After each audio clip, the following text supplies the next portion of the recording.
So my name is Liana Wallace. Sani is my Tlingit name. Mm, Sani yuchat duasach, yechnet hasati ak kwan. Ayayet yechtehit. In Tlingit, I told you my Tlingit name is Sani, and I am Ak Kwan, and that I come from the Big Dipper house.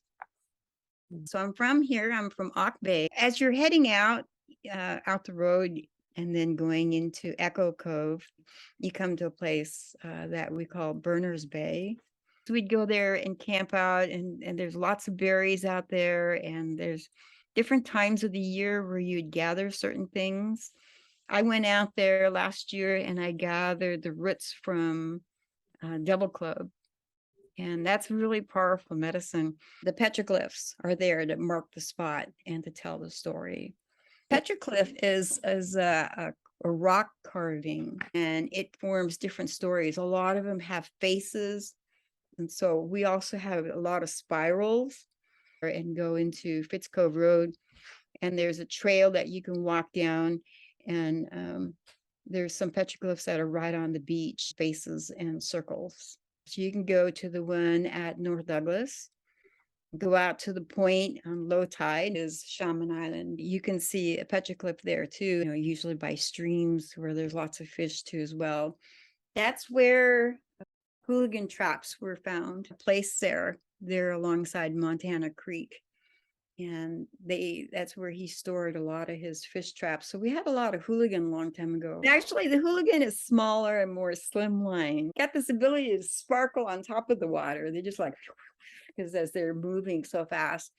And herring, they like to flip, it's always good because you can listen to the water and you would know, again, even if you were blind, you would know which fish it was that was out there. And I was raised on a 42-foot trolling boat, 5 children. That's a lot of children for a 42-foot boat. Every year we'd give the first fish we caught as a gift, and we'd give it to the eagle. And there was this eagle that was there on the point, and he was always sitting there and he'd wait for us. And we called him Seymour Jackson. One year, there was hardly any fish.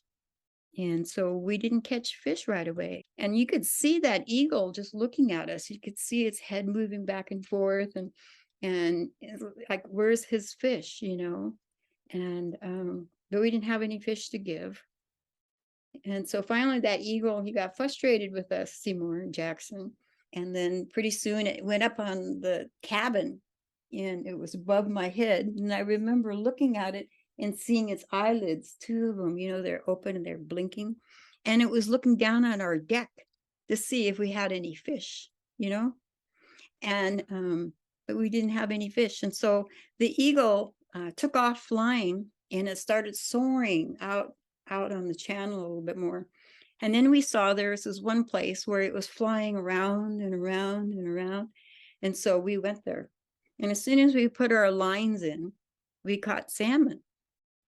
And so then we were able to feed Seymour Jackson. But every year we would come in, and as soon as Seymour Jackson saw our boat coming, he would take up off at the point. He no longer sat there and waited. He would go out flying and soaring around, and then he would show us where the fish was. This is a fishing secret. People want to know, why did the Alrita, which is the name of our boat, why did we always catch lots of fish? And that's because we had partners. And we fed that eagle, and that eagle fed us. And every year, that eagle would wait for us. That was Seymour Jackson.